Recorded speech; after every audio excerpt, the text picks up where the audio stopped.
Hello my dear YouTube family, welcome back to Neeta tarot. ಇವತ್ತು ನಾನು ಯಾವ ವಿಚಾರದ ಬಗ್ಗೆ ನಿಮಗೆ ಹೇಳೋದಕ್ಕೆ ಬಂದಿದ್ದೀನಿ ಅಂತ ಹೇಳಿದ್ರೆ, ಶ್ರೀಯಂತ್ರ. ನನ್ನ ಟೇಬಲ್ನಲ್ಲಿ ನೀವು ಯಾವಾಗಲೂ ನೋಡಿರಬಹುದು, ಈ ಸ್ಫಟಿಕದ ಒಂದು ಶ್ರೀಯಂತ್ರನ ಯಾವಾಗಲೂ ಇಟ್ಟಿರ್ತೀನಿ. ಈ ಶ್ರೀಯಂತ್ರ ಯಂತ್ರಗಳ ರಾಜ ಅಂತಲೇ ಕರೀತಾರೆ. ನನಗೆ ಅದ್ಭುತವಾದಂತಹ ಶಕ್ತಿ ಕೊಟ್ಟಂತಹ ಯಂತ್ರ ಅಂತಲೇ ಹೇಳಬಹುದು.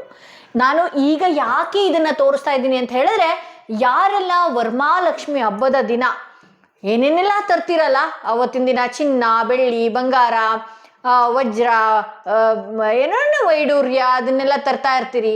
ಬಟ್ ನಾನು ಹೇಳೋದೇನು ಅಂತ ಹೇಳಿದ್ರೆ, ನಿಮಗೆ ಶ್ರೀ ಯಂತ್ರನ ನೀವು ಮುಖ್ಯವಾಗಿ ತರಬೇಕು. ಯಾಕೆಂದರೆ ಇದೊಂದು ಯಂತ್ರಗಳ ರಾಜ. ಯಂತ್ರ ಅಂತ ಹೇಳಿದ್ರೆ ಏನಂದರೆ, ಯಂತ್ರ ಸ್ಥಾಪನೆ ಮಾಡೋದ್ರಿಂದ ಭಗವಂತನಿಗೂ ನಮಗೂ ಕೂಡ ಮೀಡಿಯೇಟರ್ ಆಗಿ ಕೆಲಸ ಮಾಡುತ್ತೆ. ಇದಕ್ಕೆ ಈ ಯಂತ್ರಕ್ಕೆ, ಈ ಶ್ರೀ ಯಂತ್ರಕ್ಕೆ ಲಕ್ಷ್ಮಿ ಅಂತಲೂ ಕರೀತಾರೆ, ಹಾಗೆ ಶಿವ ಅಂತಲೂ ಕರೀತಾರೆ, ಶಕ್ತಿ ಅಂತಲೂ ಕರೀತಾರೆ, ತ್ರಿಪುರ ಸುಂದರಿ ಇದ್ದಾಳೆ ಅಂತಲೂ ಕರೀತಾರೆ. ಆ್ಯಕ್ಚುಲಾಗಿ ಈ ಯಂತ್ರದಲ್ಲಿ ದೇವತೆಗಳೇ ಇದ್ದಾರೆ ಅಂತ ಹೇಳಬಹುದು. ಆದರೆ ಈ ಯಂತ್ರ ತಗೊಳ್ಳೋದು ದೊಡ್ಡ ವಿಷಯ ಅಲ್ಲ. ಈ ಯಂತ್ರಕ್ಕೆ ಶುಕ್ರವಾರದ ದಿನ ನಿಯಮವಾಗಿ ಪೂಜೆ ಮಾಡುವಂಥದ್ದು, ಯಂತ್ರಕ್ಕೆ ಬೇಡ್ಕೊಳ್ಳುವಾಗ ಒಳ್ಳೆಯ ರೀತಿ ಬೇಡ್ಕೊಳ್ಳುವಂಥದ್ದು, ಈ ರೀತಿ ಎಲ್ಲ ಮಾಡೋದ್ರಿಂದನೂ ಕೂಡ ನಿಮ್ಮ ಲೈಫಲ್ಲಿ ಮಿರಾಕಲ್ಗಳೇ ನಡೆಯುತ್ತೆ ಅಂತ ಹೇಳಬಹುದು.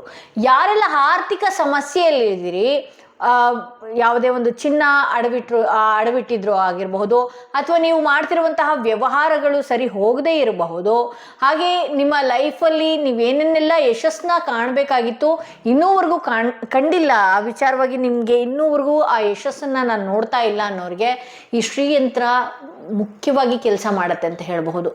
ಏನೇನೆಲ್ಲ ವರಮಹಾಲಕ್ಷ್ಮಿ ದಿನ ಇಟ್ಟು ಪೂಜೆ ಮಾಡ್ತೀರಿ, ಏನೆಲ್ಲ ಮಾಡ್ತೀರಿ, ಬಟ್ ಈ ಶ್ರೀಯಂತ್ರ ಇಟ್ಟು ಪೂಜೆ ಮಾಡೋದ್ರಿಂದ ನಿಮಗೆ ಅಲ್ಲೇ ಆಲ್ಮೋಸ್ಟ್ ಆ ಲಕ್ಷ್ಮಿ ಬಂದಿದ್ದಾಳೆ ಅನ್ನೋ ಆ ರೀತಿಯಲ್ಲೇ ಆ ಮನೆ ಇರುತ್ತೆ ಅಂತ ಹೇಳಬಹುದು.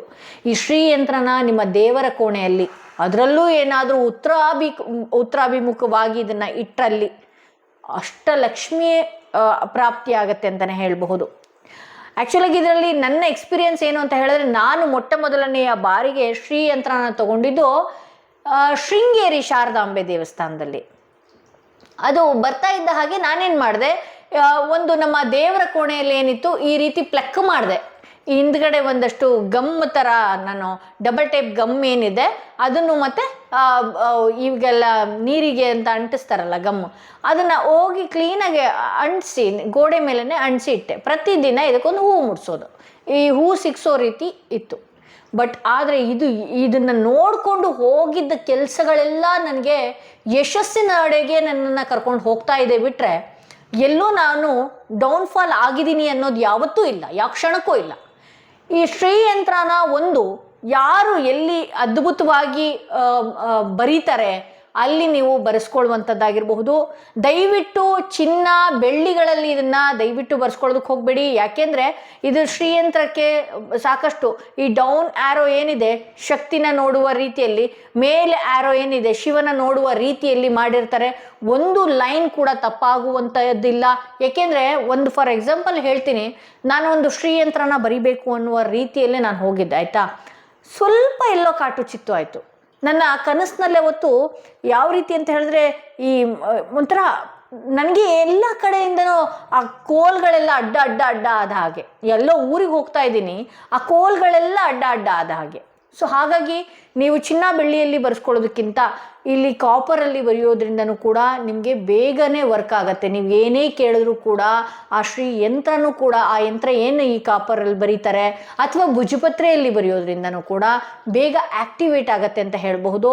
ಇಲ್ಲಿ ನೋಡಿ, ಶ್ರೀಯಂತ್ರನ ನೀವು ನೋಡ್ತಾ ಇದ್ದೀರಿ, ಸ್ವಸ್ತಿಕ್ ಸಿಂಬಲ್ ಇದೆ, ಓಂ ಸಿಂಬಲ್ ಇದೆ, ಶ್ರೀಂ ಸಿಂಬಲ್ ಇದೆ, ಶುಭ ಲಾಭ ಎಲ್ಲನೂ ಇದೆ. ಅದ್ರ ಜೊತೆ ಮಹಾಲಕ್ಷ್ಮಿದು ಮಂತ್ರನೂ ಕೂಡ ಇದೆ.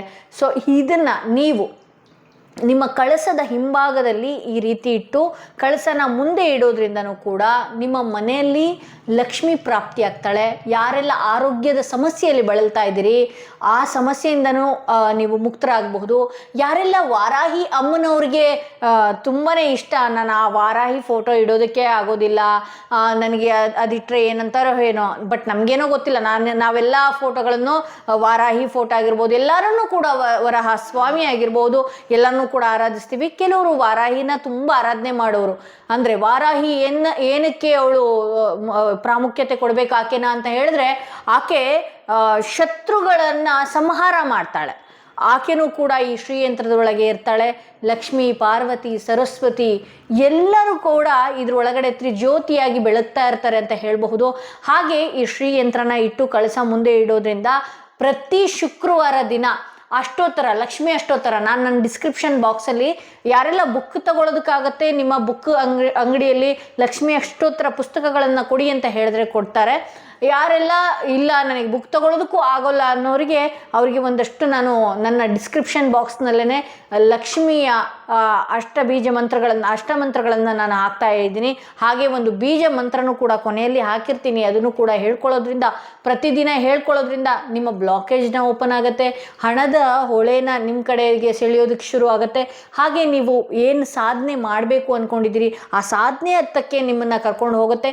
ಮನೇಲಿ ಯಶಸ್ಸು ಏಳಿಗೆಗಳು ಸಿಗೋದಕ್ಕೆ ಶುರು ಆಗುತ್ತೆ. ಮನೆಯಲ್ಲಿ ಏನಾದರೂ ಕೆಲಸ ಇಲ್ಲದೆ ಮಕ್ಕಳುಗಳು ಕೂತ್ಕೊಂಡಿದ್ರು ಕೂಡ ಆ ಮಕ್ಕಳುಗಳು ಆ ಕೆಲಸನ ಹುಡುಕಿ ನಿಮ್ಮ ಹತ್ರ ಬರಬೇಕು. ಆ ರೀತಿ ಕೂಡ ಇದು ಕೆಲಸ ಮಾಡುತ್ತೆ. ಕೆಲಸದ ಕಡೆ ಗಮನನೇ ಇಲ್ಲ, ಕೆಲಸದ ಕಡೆ ಹೋಗೋದಕ್ಕೆ ಮನಸ್ಸಾಗ್ತಾ ಇಲ್ಲ ಅನ್ನೋರ್ಗೂ ಕೂಡ ಇದು ಅದ್ಭುತವಾಗಿ ವರ್ಕ್ ಮಾಡುತ್ತೆ. ಈ ಯಂತ್ರ ಪ್ರತಿಯೊಬ್ಬರು ಮನೆಯಲ್ಲೂ ಇಟ್ಟು ಶ್ರದ್ಧಾ ಭಕ್ತಿಯಿಂದ ಪೂಜೆ ಮಾಡೋದ್ರಿಂದ ಬಹಳನೇ ಒಳ್ಳೆಯದು. ಹಾಗೆ ಈ ಯಂತ್ರನ ಯಾವುದಾದ್ರೂ ಒಂದು ಶುಭ ದಿನಗಳಲ್ಲಿ, ಹುಣ್ಣಿಮೆಗಳಲ್ಲಿ, ಅಮಾವಾಸ್ಯೆಗಳಲ್ಲಿ, ಶುಕ್ರವಾರದ ದಿನ, ಹಾಗೆ ಒಳ್ಳೆಯ ದಿನಗಳು, ಹಬ್ಬ ಹರಿದಿನ, ಗೌರಿ ಹಬ್ಬ, ಏನೆಲ್ಲ ಇರುತ್ತಲ್ಲ, ಲಕ್ಷ್ಮೀ ಪೂಜೆ, ಧನಲಕ್ಷ್ಮಿ ಪೂಜೆ, ಅದರಲ್ಲೂ ಮುಖ್ಯವಾಗಿ ದೀಪಾವಳಿ ಧನಲಕ್ಷ್ಮಿಯ ಪೂಜೆಯಲ್ಲಿ ಈ ಶ್ರೀಯಂತ್ರನ ಒಂದು ಅಕ್ಕಿಯ ಪ್ಲೇಟ್ ಮೇಲೆ ಇಟ್ಟು ಇದ್ರ ಮೇಲ್ಗಡೆ ಕುಂಕುಮಾರ್ಚನೆ ಮಾಡೋದ್ರಿಂದ ಎಷ್ಟು ಲಕ್ಷ್ಮಿ ಪ್ರಾಪ್ತಿ ಆಗ್ತಾಳೆ ಅಂತ ಹೇಳಿದ್ರೆ, ಚಿನ್ನ, ಬೆಳ್ಳಿ, ಒಡವೆ, ಆರೋಗ್ಯ, ಆಯುಷ್ಯು ಎಲ್ಲನೂ ಕೊಟ್ಟು ಕೈ ಹಿಡಿತಾಳೆ. ಸಮಾಜದಲ್ಲಿ ಒಂದು ದೊಡ್ಡ ಗೌರವಾನ್ವಿತ ವ್ಯಕ್ತಿಯಾಗಿ ನೀವು ಇರಬಹುದು ಅಂತಲೇ ತೋರಿಸ್ತಾ ಇದ್ದೀನಿ. ಸೊ ಇದು ವರಮಹಾಲಕ್ಷ್ಮಿ ಹಬ್ಬದ ದಿನ ಸ್ಥಾಪನೆ ಮಾಡೋದು. ನೀವು ಯಾವಾಗಾದರೂ ಬುಕ್ ಮಾಡ್ಕೊಳ್ಳಿ. ಬಟ್ ಆದರೆ ನಾನು ಹೇಳೋದು ಏನಂತ ಹೇಳಿದ್ರೆ, ವರಮಹಾಲಕ್ಷ್ಮಿ ಹಬ್ಬದ ದಿನ ಬ್ರಾಹ್ಮಿ ಮುಹೂರ್ತದಲ್ಲಿ ಇದನ್ನು ಸ್ಥಾಪನೆ ಏನಾದರೂ ಮಾಡಿದ್ರಿ ಅಂತ ಹೇಳಿದ್ರೆ ಅಷ್ಟಲಕ್ಷ್ಮಿ. ಯಾಕೆಂದರೆ ಸಾಕಷ್ಟು ವರ್ಷಗಳ ನಂತರ ಅದ್ಭುತವಾದಂತಹ ವರಮಹಾಲಕ್ಷ್ಮಿ ಪೂಜೆ ಬರ್ತಾ ಇದೆ. ಆ ದಿನ ಏನಾದರೂ ನೀವು ಈ ಶ್ರೀಯಂತ್ರ ಇಡೋದ್ರಿಂದ, ಆ ದಿನದಿಂದ ನೀವು ಶುರು ಮಾಡೋದ್ರಿಂದ ನಿಮ್ಮ ಕೆಲಸಗಳಲ್ಲಿ ನೀವು ನೋಡ್ತೀರಾ ಎಷ್ಟರ ಮಟ್ಟಿಗೆ ಏಳಿಗೆ ಕಾಣ್ತಿದ್ರಿ ಅಂತ ಹೇಳಿ.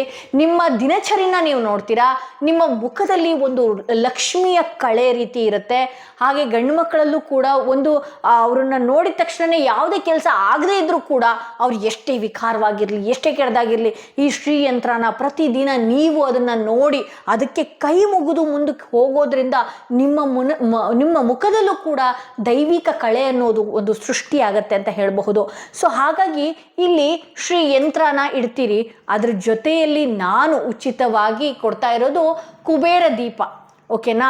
ಈ ಕುಬೇರ ದೀಪ ಇಡೋದ್ರಿಂದ ಕುಬೇರ ದೀಪದೊಳಗಡೆ ತುಪ್ಪದ ದೀಪ ಅಥವಾ ಕೊಬ್ಬರೆಣ್ಣೆಯ ದೀಪ ಹಚ್ಚೋದ್ರಿಂದ ಇನ್ನಷ್ಟು ನಿಮಗೆ ಲಾಭಗಳನ್ನು ತಂದುಕೊಡುತ್ತೆ. ಕುಬೇರ ದೀಪ ಹಚ್ಚೋದ್ರಿಂದ ಏನು ಲಾಭ ಅಂತ ಹೇಳೋದಾದರೆ, ನಾನಿಲ್ಲಿ ಆಲ್ರೆಡಿ ಕುಬೇರನ್ನ ಇಟ್ಟಿದ್ದೀನಿ. ಇಲ್ಲಿ ಏನು ಲಾಭ ಆಗುತ್ತೆ ಅಂತ ಹೇಳಿದ್ರೆ, ಕುಬೇರ ಯಾವಾಗಲೂ ನೀವು ಲಕ್ಷ್ಮಿಗೆ ಬೇಡ್ಕೊಳ್ತೀರಿ, ಅದು ಬೇಕು, ಇದು ಬೇಕು, ಏನೆಲ್ಲ ಬೇಕು ಅಂತ ಹೇಳಿ ಬೇಡ್ಕೊಳ್ತಾ ಇರ್ತೀರಲ್ಲ. ಆದರೆ ಇಲ್ಲಿ ಮಧ್ಯವರ್ತಿಯಾಗಿ ಮ್ಯಾನೇಜರ್ ರೀತಿ ಕೆಲಸ ಮಾಡೋನೇ ಕುಬೇರ.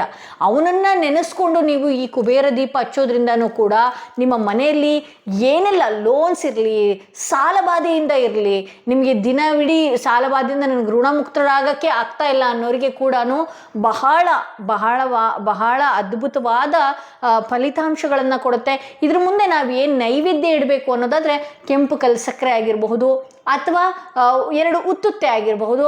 ನಿಮ್ಗೇನಾದರೂ ನನ್ನ ಕೈ ಅನುಸಾರ ನಾನು ಮಾಡೋಕ್ಕಾಗತ್ತೆ ಅನ್ನೋದ್ರು ಸಜ್ಜಿಗೆ ಇಟ್ಟಷ್ಟು ಭಾರಿ ಒಳ್ಳೆಯದು. ಹಾಗೆ ಗೋಧಿಯಲ್ಲಿ ಮಾಡಿದಂತಹ ಪಾಯಸ ಆಗಿರ್ಬೋದು, ಗೋಧಿ ಖಾದ್ಯಗಳೇ ಆಗಿರ್ಬೋದು, ಏನೇ ಈ ದೇವಿಯ ಮುಂದೆ ಅಂದರೆ ಈ ಶ್ರೀಯಂತ್ರದ ಮುಂದೆ ನೀವು ಇಡೋದ್ರಿಂದ ನಿಮ್ಮ ಮನೆಯಲ್ಲಿ ನೀವು ನೋಡ್ಬೋದು. ಹಾಗೆ ಯಂತ್ರ ತಗೊಂಡಿದ್ದೀವಿ ಅಂತ ಹೇಳಿಬಿಟ್ಟು ಎಲ್ಲಾರನ್ನೂ ಕರೆದು ತೋರಿಸುವಂಥದ್ದು, ಇದನ್ನು ತಗೊಂಡು ಎಲ್ಲರಿಗೂ ಮುಟ್ಟಕ್ಕೆ ಬಿಡುವಂಥದ್ದು, ಯಾರಾದರೂ ಮನೆಯಲ್ಲಿ ದೇವ್ರ ಕೋಣೆಗೆ ಸರಾಗವಾಗಿ ಹೊರಗಿನಿಂದ ಬಂದವ್ರನ್ನ ಈಸಿಯಾಗಿ ಕರ್ಕೊಂಡು ಹೋಗಿ ಕೂರಿಸುವಂಥದ್ದು, ದಯವಿಟ್ಟು ಇಂಥ ತಪ್ಪುಗಳನ್ನು ನೀವು ಮಾಡೋದು ನಿಲ್ಲಿಸಬೇಕಾಗತ್ತೆ. ನೀವು ಈ ಯಂತ್ರಗಳಿಗಾಗಿರ್ಬೋದು, ದೇವ್ರ ಮನೆಯಲ್ಲಿರುವಂಥದ್ದಕ್ಕಾಗಿರ್ಬೋದು, ನೀವು ಹಚ್ಕೊಳ್ಳೋದಕ್ಕೆ ಬೇರೆ ಕುಂಕುಮನ ಇಡಿ. ದೇವ್ರುಗಳಿಗೆ ಹಚ್ಚೋದಕ್ಕೆ ಅಂತಲೇ ಬೇರೆ ಕುಂಕುಮ ಇಡಿ, ನೀವು ಹಚ್ಕೊಳ್ಳೋದಕ್ಕೆ ಅಂತಲೇ ಬೇರೆ ಕುಂಕುಮ ಇಡಿ. ಬರುವಂತಹ ಮುತ್ತೈದೆಯರಿಗಾಗಿರಬಹುದು, ಮನೆಯಲ್ಲಿ ಬರುವಂತಹ ವ್ಯಕ್ತಿಗಳಿಗೆ ಬೇರೆ ಕುಂಕುಮನೇ ಇಡಿ ಅಂತ ಹೇಳ್ಬೋದು. ಹಾಗೆ ನೀವು ದೇವರಿಗೆ ಹಚ್ಚುವಂತಹ ಕುಂಕುಮನೇ ನೀವು ದಯವಿಟ್ಟು ಹಚ್ಚೋದಕ್ಕೆ ಹೋಗಬೇಡಿ.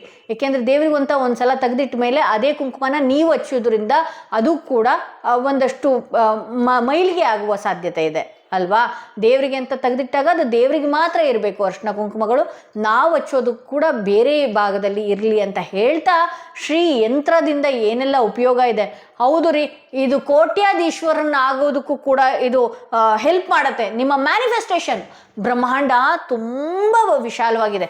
ಕೋಟಿ ಬೇಕು ಅಂದರೂ ಕೂಡ ಅದ್ರ ಕಡೆ ಅದರತ್ತ ನಡ್ಕೊಂಡು ಹೋಗುತ್ತೆ. ಇಲ್ಲ ನನ್ನ ಕೈಯಲ್ಲಿ ಇಷ್ಟೇ ಆಗೋದು ಅಂದರೂ ಕೂಡ ನಮ್ಮನ್ನು ಇಷ್ಟಕ್ಕೆ ಕೂರಿಸುತ್ತೆ. ಸೊ ಹಾಗಾಗಿ ನೀವು ಯೂನಿವರ್ಸಿಗೆ, ನೀವು ನಿಮ್ಮ ಲಕ್ಷ್ಮಿಗೆ, ನಿಮ್ಮ ಮನೆ ದೇವರಿಗೆ, ನೀವು ಯಾವ ದೈವನ ತುಂಬ ಆರಾಧನೆ ಮಾಡ್ತೀರಿ, ನೀವು ಯಾವ ಮ್ಯಾನಿಫೆಸ್ಟೇಷನ್ ಮಾಡ್ಕೊಂಡಿದ್ದೀರಿ, ಆ ರೀತಿ ನೀವು ಇದ್ರ ಮುಂದೆ ಬೇಡ್ಕೊಳ್ಳುವಂಥದ್ದು.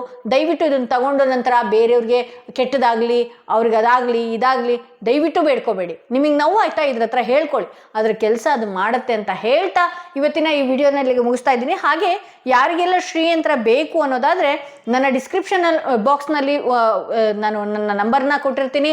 ಮುಂಚಿತವಾಗಿ ಇದನ್ನು ಬುಕ್ ಮಾಡ್ಕೊಳ್ಬೇಕಾಗತ್ತೆ. ತುಂಬ ಕಡಿಮೆ ಅಂದರೆ ಕಡಿಮೆ ಇದರಲ್ಲಿ ಈ ಶ್ರೀಯಂತ್ರ ಇದೆ. ನಾನು ತಗೊಂಡಿದ್ದು ಶೃಂಗೇರಿಯಲ್ಲಿ ಅಂತ ಹೇಳ್ತಾ ಈ ವಿಡಿಯೋನ ಇಲ್ಲಿಗೆ ಮುಗಿಸ್ತಾ ಇದ್ದೀನಿ. ಮತ್ತಷ್ಟು ವಿಡಿಯೋದೊಂದಿಗೆ ನಾನು ನಿಮ್ಮನ್ನು ಭೇಟಿ ಆಗ್ತೀನಿ ಅಂತ ಹೇಳ್ತಾ ಈ ವಿಡಿಯೋನ ಇಲ್ಲಿಗೆ ಮುಗಿಸ್ತಾ ಇದ್ದೀನಿ.